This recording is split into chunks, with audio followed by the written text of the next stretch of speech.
Сотты жабып кароого буларда негиз бар. Эмнеге? Буларда коркунуч бар.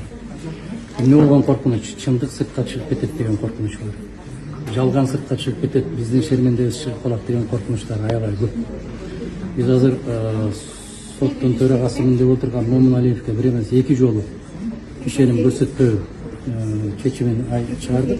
Бирок ошого карабай телмирип отурат. Буйрук каттары үчүн булар дайым, бардык нерсеге даяр да. Экинчиден, прокуратуранын курамы өзгөрүптүр азыр. Башка 2 жигит келип калыптыр. Менимче баш прокурордун кеткендигине байланыштуу булар да өзгөрүшү мүмкүн. Себеби жагдай өзгөрө берет. Булар жанакы мыйзам менен иштеп аткан жери жок, мыйзамды карабайт.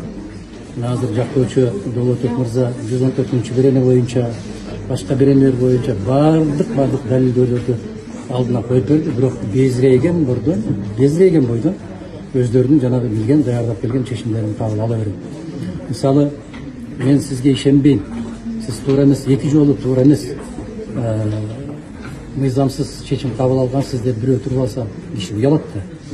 Биринчиден, экинчиден, бул судьяда маалыматка караганда 1 жолу сөгүш, 1 жолу эскертүүсү бар экен. Ошого карабай ишин улантып аткандан кийин, демек кайсы бир деңгээлде көз карандылык да. Өзү негизи Кыргызстандагы судьялардын баары көз карандылык, өзгөчө көз карандылык. Ошондуктан өзгөчө иштерди ушул кишиге тапшырса керек да. Ушундай, анан эми азыр 7-июнга чейин калтырылды. 19 томда булардан бир тууган гримдери деген бар эле го, жомокчулар. Алардан өтүп ушул 19 томду жомокту түзгөн. Ошону менен таанышып алуу үчүн жактоочу убакыт сурады. 3 күн убакыт берилди. 3 күндө 19 том менен таанышабыз. Карайбыз, көрөбүз кандай болот. Андан ары. Башкы прокурордун кетиши сиздин ишиңизге байланыштуубу?